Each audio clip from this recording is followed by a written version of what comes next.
स्वागत है आपके साथ। मैं हूं दुर्गेशन भटनागर। खास खबर में बात होगी राजस्थान की, जहां राजस्थान के मुख्यमंत्री वसुंधरा राजे जो है वो कलेक्टर और एसपी कॉन्फ्रेंस में समीक्षा कर रही हैं और नए नए मंत्र जो है वो अब ब्यूरोक्रेसी को दिए जा रहे हैं। और इसके पीछे की अगर बात समझने की कोशिश करें तो सीधे तौर पर अब चुनाव में बीजेपी को जाना है और जनता तक सरकार की लोक कल्याणकारी जो योजना है वो किस तरीके से उसके ऊपर क्रियान्वयन हुआ है, उसकी मॉनिटरिंग किस तरीके से हो रही है और क्या जो लाभ उन तक पहुंचना चाहिए वो पहुंच रहा है या नहीं पहुंच रहा। एक बड़ी बात इसके पीछे की ये है और इसी को साधने की जो कोशिश है वो राज्य सरकार की है। 4 दिन की कलेक्टर एसपी कॉन्फ्रेंस है और इस कॉन्फ्रेंस को लेकर प्रेजेंटेशन दिए जा रहे हैं। हर एक विभाग और विभागवार जो है प्रभारी सचिव और प्रभारी जो मंत्री हैं वो इन सारी चीजों की जो उन्होंने समीक्षाएं की उनका प्रेजेंटेशन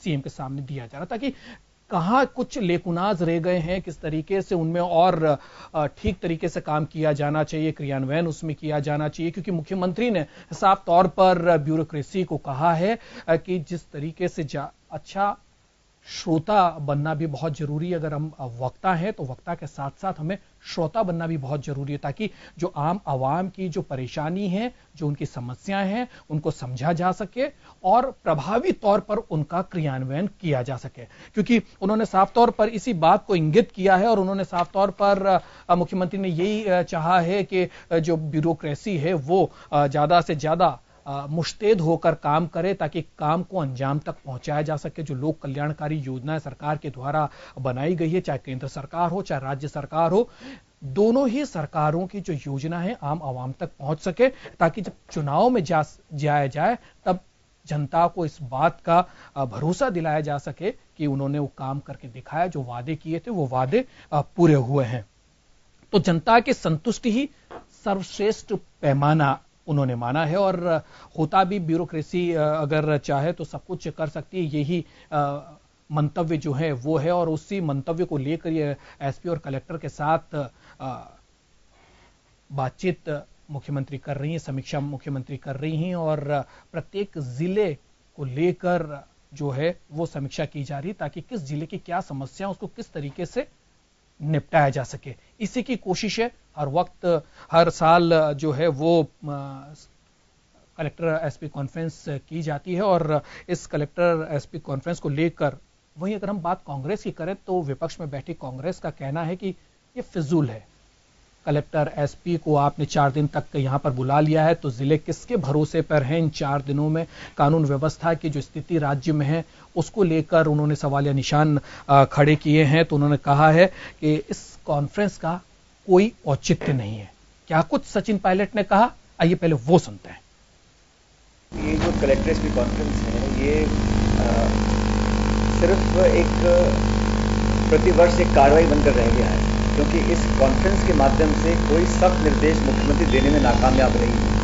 क्योंकि हर क्षेत्र में चाहे क्राइम हो, चाहे गवर्नेंस हो, दलितों के साथ, आदिवासियों के साथ तमाम तरह की जो कानून व्यवस्था है उसको कंट्रोल नहीं कर पा रहे हैं। और मुख्यमंत्री खुद जब करौली गई हैं, वहाँ जाकर उन्होंने खुद वहाँ के कलेक्टर और तमाम लोगों को एपीओ किया है, तो प्रशासनिक लिपापोती करने के लिए जयपुर उनको बुलाया गया है। मुझे नहीं लगता कि इस कॉन्फ्रेंस करने से तो बहुत ज्यादा पुख्ता परिणाम राजस्थान जनता को देखने को मिलेंगे। तो कितनी कारगर कलेक्टर एसपी कॉन्फ्रेंस रहने वाली है? क्या विकास के पहिए पर राज्य सरकार की योजनाओं को दौड़ाया जा सकेगा? क्या ब्यूरोक्रेसी को चुस्त दुरुस्त करके क्या चुनाव में जाने की तैयारी को लेकर ये सारी कवायद की जा रही? क्योंकि कांग्रेस के सीधे तौर पर मानना है कि इस कलेक्टर एसपी कॉन्फ्रेंस का कोई औचित्य नहीं। हमारे साथ हमारा पैनल जुड़ गया है। निमिषा गौड़ बीजेपी से जुड़ रही हैं, सुशील शर्मा जी जो हैं वो कांग्रेस से जुड़ रहे हैं और रिटायर्ड पुलिस अधिकारी राजेंद्र सिंह शेखावत साहब जो हैं वो भी हमारे साथ जुड़ रहे हैं। तो चलिए सबसे पहले तो सभी का मैं स्वागत करूंगा। सबसे पहले निमिषा जी आप ही के पास आना चाहूंगा। कलेक्टर एसपी कॉन्फ्रेंस हर साल किया जाता है राज्य सरकार के द्वारा और कोशिश यही कि ब्यूरोक्रेसी को चुस्त दुरुस्त किया जा सके, जिलेवार जो समस्याएं हैं वो मुख्यमंत्री जान सके और उनका किस तरीके से निष्पादन किया जा सके और किस तरीके से उस पर मॉनिटरिंग की जा सके, ये कवायद है। लेकिन कांग्रेस का सीधे तौर पर मानना है कि ये केवल फिजूल है और इसका कोई औचित्य नहीं है।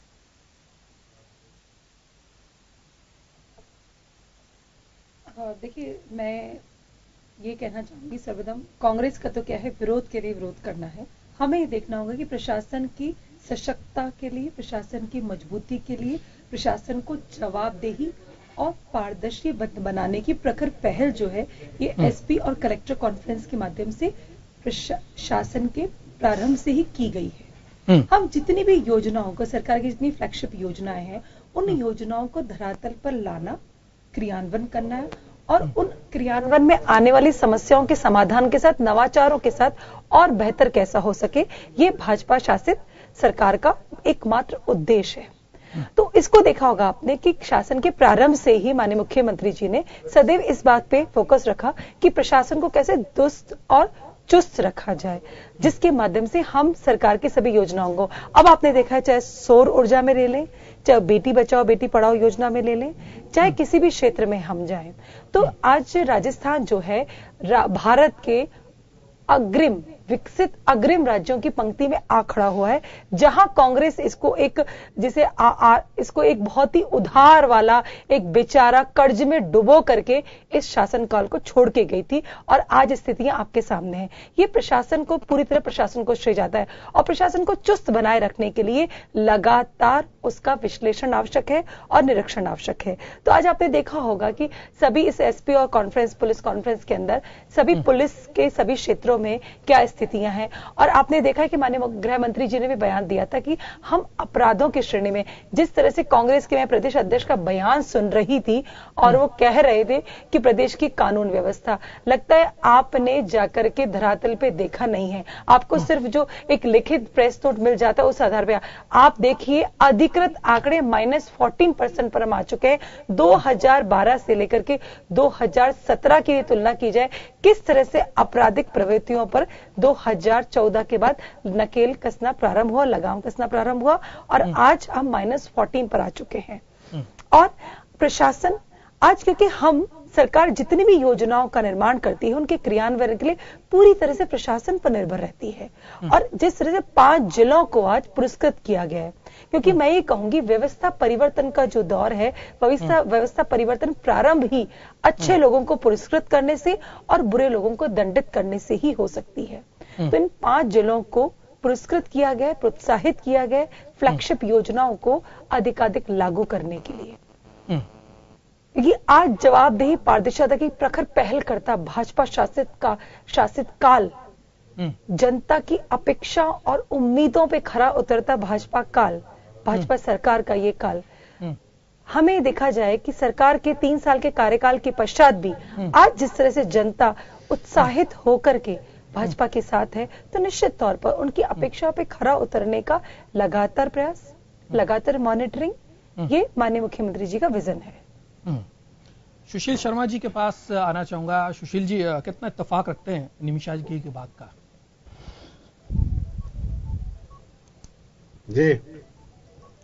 जी सुशील जी, देखिए, निमिषा जी की तो जिम्मेदारी है, उनकी सरकार है, उसका पक्ष रखें और जो भी कोई बात आती है उसको काटें, ये इनका जिम्मेदारी ये पूरा कर रही है। बाकी वास्तविक स्थिति ये है कि धरातल के ऊपर जो स्थिति है, 5वें स्थान से 3रे स्थान पे जो है अपराधों के अंदर बढ़ोतरी हुई है। राजस्थान 3रे नंबर पे आ गया है। आज रेपिस्तान बन के रह गया है राजस्थान जो है। बच्चों के साथ क्या क्या हो रहा है, कैसे हो रहा है, अपराधियों पे कोई खौफ नहीं है, कानून व्यवस्था बिल्कुल जर्जर हो चुकी है। और ये जो कॉन्फ्रेंस जो है ये खाना पूर्ति बन के रह गई है। इसमें आप सिर्फ फॉर्मेलिटी पूरी कर रहे हैं और उसमें कोई लेना देना नहीं। अफसर जो है जिस तरह से सक्रियता से काम करना चाहिए, आप करौली के अंदर खुद मुख्यमंत्री खुद ने सारे स्टाफ को उठाया, कलेक्टर को, सारे एडमिनिस्ट्रेशन को उठाया। तो जो स्थितियां खुद के मुख्यमंत्री महसूस कर रहे हैं कि प्रशासन चुस्त दुरुस्त नहीं है, खुद ने उसे माना और एक्शन लिया है। तो जो स्थिति है वो चिंताजनक है राजस्थान की। और जो भाषण रूपी जो बातें हैं वो नेता लोगों के आदत है, वो देंगे उसे मुख्यमंत्री हो चाहे निमिषा जी हो।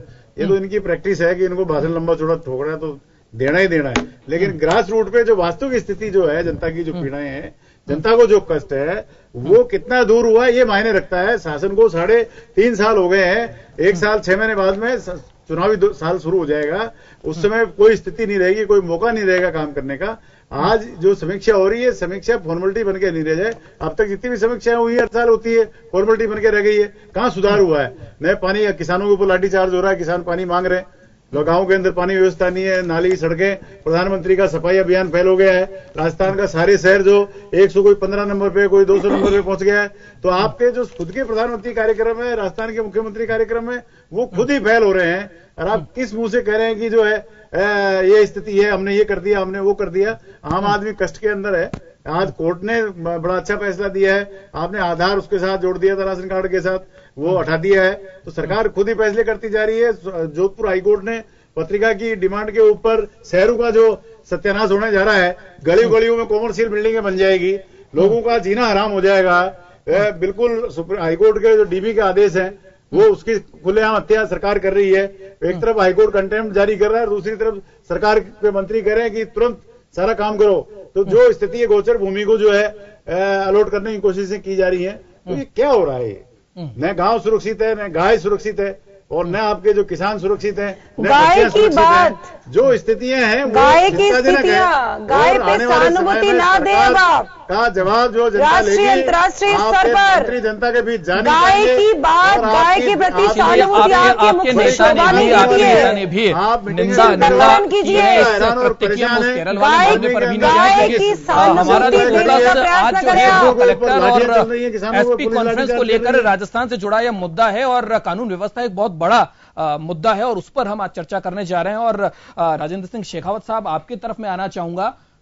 ब्यूरोक्रेसी में आप रहे हैं, आपने देखा कानून को किस तरीके से देखा जाना चाहिए और कानून को शांतिपूर्वक कानून की व्यवस्था रहे, इसके लिए काफी कुछ ब्यूरोक्रेसी को करना पड़ता है। क्या लगता है कलेक्टर एसपी कॉन्फ्रेंस करने से क्या जो एक ब्यूरोक्रेसी में काम कर रहे हैं जो अधिकारी हैं उनके ऊपर क्या एक बेजा और एक दबाव पड़ जाता है, या इसकी वजह से कुछ कानून व्यवस्था में कुछ सुधार की स्थिति बन पाती है? ऐसा है कि कोई भी स्टेट है, वो उसकी जो भी योजनाएं हैं वो जिलों के माध्यम से क्रियान्वित होती है। सरकार अपनी योजनाएं बनाती है और उन योजनाओं का जो भी क्रियान्वयन है उसको करने के लिए जो भी बजट वगैरह है वो सब जिलों के माध्यम से बंटता है। तो जिलों में कलेक्टर है, कानून व्यवस्था के लिए सरकार के उत्तरदायी पुलिस अधीक्षक है, संभाग स्तर पे कमिश्नर और आईजी लगे हुए हैं। तो एक ये पूरे राजस्थान का एक पूरा व्यापक प्रशासनिक अमला है। क्योंकि मुख्यमंत्री और मंत्रिमंडल से इन अधिकारियों का, इन कर्मचारियों का समन्वय संपर्क है वो लगातार नहीं हो सकता है, क्योंकि मुख्यमंत्री भी व्यस्त रहती है, मंत्रिमंडल के भी अनेक काम होते हैं। उस दृष्टिकोण से मंत्रिमंडल का, मुख्यमंत्री का क्या विजन है, वो जो नीचे की इकाइयां हैं, जिला की इकाइयां हैं, उनको क्लियर कट हो कि भाई ये लोग इस तरह की योजनाओं का विकास चाहते हैं, इस तरह से कानून व्यवस्था को रखना चाहते हैं, उसमें किस तरह के सुझाव हैं, किस तरह के सुधार हैं, किस तरह के नवाचार हैं, उनका अगर ये डिस्कशन इस तरह की कॉन्फ्रेंसेज में होता है तो मैं समझता हूं कि ये सकारात्मक एक दृष्टिकोण है और इसका निश्चित रूप से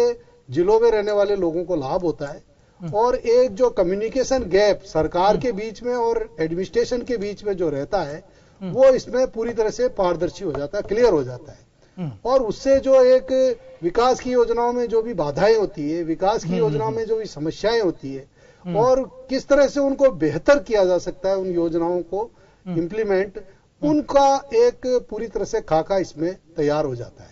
बिल्कुल ठीक। मैं समझता हूं कि इस तरह की जो कॉन्फ्रेंस, सुशील जी आपकी तरफ आना चाहूंगा। जैसा कि राजेंद्र जी ने एक बड़ा इंपॉर्टेंट पॉइंट जो है यहां पर पॉइंट आउट किया है, उनका कहना है कि जो एक कम्युनिकेशन गैप है दोनों के अंदर, चुने हुए प्रतिनिधि जो हैं, जो सत्ता में काबिज हैं, उनका और ब्यूरोक्रेसी का जो एक कम्युनिकेशन गैप है वो दूर होता है और जो वाकई जो ग्राउंड स्तर पर जो स्थितियां हैं वो पता चल पाती है और उससे एक बेहतर काम किया जा सकता है। एक डायरेक्शन जो है मुख्यमंत्री का जो विजन है, क्या किस तरीके से वो राज्य को लेके जानी चाहती हैं और किस तरीके से योजनाओं का क्रियान्वयन होना चाहिए, वो एक फेस टू फेस जो बात होती है तो उसमें ज्यादा तरीके से सुधार हो सकता है। फिर आखिर आप लोगों को क्यों लगता है कि इसका औचित्य नहीं है? और इसमें कॉन्फिडेंस, जो कर्मचारी हैं, जो कलेक्टर और एसपी है और दूसरे जो अधिकारी, उनका कॉन्फिडेंस भी बढ़ता है इससे। बिल्कुल, वो डायरेक्ट कम्युनिकेट करते हैं अपनी जो भी प्लानिंग्स है, जो भी उनके एक कोई भी अधिकारी होता है, जब वो अपने जब अधिकारी बनने की सोचता है तो उसके मन में एक भावना होती है, एक विचार होता है कि मैं जब भी कोई जिलाधीश बनूंगा, पुलिस अधीक्षक बनूंगा, तो मेरे जिले की जनता की कैसे सेवा करूंगा, कैसे मैं काम करूंगा। पर क्या है कि उसको इन मन के विचारों को क्रियान्वित करने में एक बाधाएं होती है, कुछ मर्यादाएं होती है, कुछ सीमाएं होती है। तो वो कम से कम मुख्यमंत्री के सामने रखकर उनके जो विचार है, जो एक जनता के लिए लाभान्वित हो सकते हैं, उन विचारों की स्वीकृति भी वहां ले लेते हैं। और एक जो इसका सबसे बड़ा आपसे प्रतिक्रिया चाहूंगा, बड़ी अच्छी बात कही है राजेंद्र जी ने। उनका कहना है कि जो एक कम्युनिकेशन गैप हो जाता है और एक जो नवाचार को लेके जो मन में चीजें हैं वो डायरेक्ट फेस टू फेस मुख्यमंत्री को बताई जा सकती है। एक कलेक्टर है, एक एसपी है जिसके हाथ में पूरे जिले की कमान है, अगर वो कोई नवाचार करना चाह रहा है, कोई एक अच्छी पहल करना चाह रहा है तो एक बढ़िया एक मौका है। कलेक्टर और एसपी जो कॉन्फ्रेंस है उसके तहत तो ये एक बड़ा अच्छा मौका है। फिर आप लोगों को क्यों लगता है कि इसका औचित्य नहीं है, फिजूल है ये सब? निश्चित रूप से आपने सही सुझाव दिया है। आपने जो कॉन्फ्रेंस करने का पर्पज यही होता है, कॉन्फ्रेंस करने का पर्पज यही होता है कि जो अनुभव है, जो कठिनाइयां हैं, उनको आपस में शेयर किया जाता है। लेकिन समस्या यह है कि जो संकट यह है कि ये मीटिंगें होती है लेकिन उसके बाद में फील्ड में जाकर के ये अधिकारी कुछ करते नहीं है। ये सरकारें जो भी बनती हैं वो सभी अच्छा करना चाहती हैं, लेकिन ब्यूरोक्रेसी में जो लोग बैठे हैं, बाबू से लेकर के चपरासी से लेकर आईएएस अफसर तक, ये वहां जाकर के उस भावना के हिसाब से काम करते नहीं, उसके परिणाम देते नहीं। उसका नुकसान जो सत्ता में पार्टी होती है उसको होता है और वो सत्ता से बाहर हो जाती है। तो कांग्रेस का पिछला शासन आपसे बढ़िया शासन क्या होगा? एक ईमानदार मुख्यमंत्री, एक जो है गरीबों के लिए योजनाएं, हर तरह की सुविधाएं, हर तरह का बजट उन्होंने दिया। फिर तो इसका कोई हल है आपके पास? ब्यूरोक्रेसी है वो जब तक उन योजनाओं को ग्रास रूट तक पहुंचाएगी नहीं, इंप्लीमेंट नहीं करेगी। सवाल यहाँ पर एक बहुत बड़ा है, आपका कहना है कि सत्ता से बाहर हो जाती पार्टियां काम करने के बावजूद भी, क्या लगता है इसका कोई हल आपके पास है? ब्यूरोक्रेसी से किस तरीके से काम कराया जाए? देखिए, सुशील जी ने जो कहा, योजनाएं तो बहुत लाई है लेकिन योजनाएं इनकी सचिवालय कार्यालय तक सीमित होकर के रह गई। एसी चैम्बर में पोते तो थे बहुत सारे कागजों के बड़े बड़े, लेकिन वो वहीं तक सीमित होकर के रह गए। और लीकेज की जो नलियां थी, वो जो पाइपलाइन से जो लीकेज हुआ, भ्रष्टाचार, वो इनके घरों तक पहुंचा कांग्रेसियों के। क्योंकि आप योजनाओं का प्रचार प्रसार जब करती है सरकार तो उसके लागू होने की भी इंश्योरिटी होनी चाहिए। भाजपा का आपने काल देखा, भाजपा का सबसे प्रखर जो महत्वपूर्ण योगदान है वो प्रधानमंत्री जी की जन धन योजना और राजस्थान के अंदर भामाशाह योजना, जिसमें महिला को केंद्र बनाकर के बैंक अकाउंट्स में सीधा पैसा ट्रांसफर किया जा रहा है। हमारी कोई भी योजना हो, हम जो भी लाभार्थी हो, लाभार्थी का सीधा पैसा ट्रांजैक्शन उसके अकाउंट। लेकिन निमिषा जी, एक यहाँ पर फिर सवाल खड़ा होता है, आपके ही जनप्रतिनिधि, आपके ही सांसद, आपके ही विधायक, आपके ही पार्षद जो हैं वो लगातार इस तरीके की बात कहते हुए नजर आते हैं कि हमारा काम नहीं होता, ब्यूरोक्रेसी हमारी सुनती नहीं है, अधिकारी हमारी मानते नहीं है, हम जिले में किस तरीके से जाएं, जनता के बीच में हमको जाना पड़ता है। आपको लगता है कि ब्यूरोक्रेसी जिस तरीके से काम करनी चाहिए उस तरीके से नहीं कर पा रही है? देखिए, जब परिवार बड़ा होता है तो इस तरह की छोटी मोटी बातें चलती रहती हैं। और आपने देखा होगा कि मुख्यमंत्री खुद जाकर के जिलों में सरकार आपके द्वार, न्याय आपके द्वार, इस तरह की योजनाएं चला करके, खुद अभियान चला करके स्वयं जिलों में 3-3 दिन का प्रवास कर रही हैं और सत्यापित कर रही हैं, अपनी योजनाओं को सार्थक होते हुए देख रही हैं। अस्पतालों का औचक निरीक्षण करती हैं, विद्यालयों में खुद जाती हैं, वहां के विद्यार्थियों से स्वतः बात करती हैं। तो ये सबसे बड़े नवाचार है जिस वजह से जनता सीधा भाजपा के कार्यकाल, भाजपा सरकार से जुड़ चुकी है। मैं ये कहूंगी, हमारे पास चिंतन मनन के लिए जो है आज हमें ये और देखना है कि इन योजनाओं का अधिकाधिक प्रचार प्रसार और हो, जिन्हें नहीं मालूम है उन तक भी योजना जाए। आपने देखा होगा, शैक्षणिक अनिवार्यता लागू करने के बाद एक पढ़ा लिखा सरपंच अपने गांवों में किस तरह से प्रखरता से कार्य कर रहा हो, उसका परिणाम आपके सामने है। जो ग्रामीण तक आज तक गांव तक पैसा नहीं पहुंच पाया, अरबों रुपया निकला केंद्र से लेकिन कभी पहुंच नहीं पाया, और भाजपा शासित सरकार ने सीधा गांव के व्यक्ति तक पहुंचाया। अब मैं चूंकि जगह जगह जा रही हूं, गांव में जा रही हूं, लोगों से पूछ रही हूं, लोगों का उत्साह देखते नहीं बन रहा है। भाजपा भाजपा भारतीय जनता पार्टी, क्योंकि उसी ने जीवंत किया।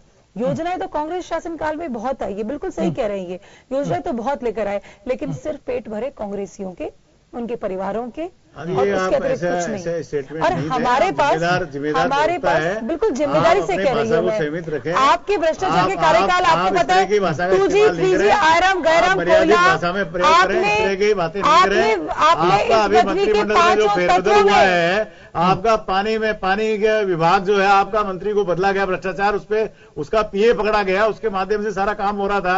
आपका मेडिकल मिनिस्टर बदला गया, आपका मेडिकल भ्रष्टाचार के आरोप एक दूसरे पे लगते रहेंगे। हम इस मुद्दे पर नहीं, हमारा खास जो मामला है आम आवाम तक एक राहत जो है वो जानी चाहिए और योजनाओं का जो है वो क्रियान्वयन होना चाहिए, लाभ जनता तक पहुंचना चाहिए। जल विभाग के अंदर घोटाले हुए, चलिए चलिए शेखावत साहब के पास एक बार आना चाहूंगा। हॉस्पिटल में बैठ करके एक बार शेखावत साहब के पास आना चाहूंगा। शेखावत साहब, सारा काम चल रहा है, आज कांग्रेस के पास कुछ कहने के लिए नहीं बचा है। समय की कमी है। 3.5 साल हो गए, आपसे जनता समय की कमी है। हम तो दे चुके हैं, हमें तो भुगत चुके हैं। हमारा तो हमसे 3.5 साल पहले रास्ते पार हो गए। शेखावत साहब के पास आना चाहूंगा क्योंकि ब्यूरोक्रेसी के वो अंग रहे हैं, उनको कितनी तकलीफें होती है वो जरा समझे ताकि जनता तक भी उस चीज की बात जा सके कि आखिर ब्यूरोक्रेसी के सामने किस तरीके की चुनौतियां रहती है। राजेंद्र सिंह जी, जब आपको पता लग जाएगा। राजेंद्र सिंह जी, आपसे सवाल। चुनाव आयोग आ रहा है, धौलपुर एक बार राजेंद्र सिंह जी से एक बार राजेंद्र सिंह जी के पास चलते हैं। मुख्यमंत्री की कुर्सी खतरे में थी, आपने 5,000 रुपए पर वोट लोगों को बांटे हैं, आपने सामान बांटा है, आपने पूरी। चलिए हम आरोप प्रत्यारोप में नहीं पड़े, हम आरोप प्रत्यारोप में नहीं पड़े, मुद्दे से भटक रहे हैं हम, मुद्दे से भटक रहे हैं हम। एक बार राजेंद्र सिंह जी के पास चलते हैं। राजेंद्र सिंह जी,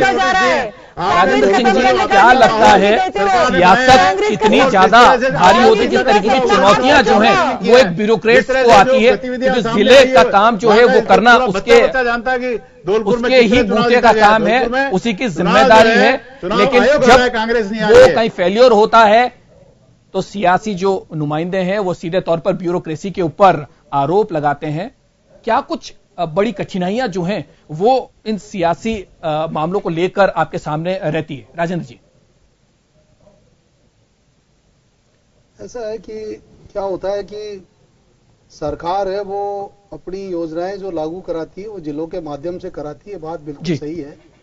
और जैसा कि आपने अभी जो डिबेट हुई उसमें भी ये बात सामने आई कि कोई भी सरकार है, चाहे वो किसी भी पार्टी की हो, वो जब असफल होती है तो उसका ठीकरा ब्यूरोक्रेसी पे फोड़ देती है। वो कारण स्पष्ट है भाई, योजनाएं आपकी है, पैसा आपका है, सरकार में आपके विधायक, आपके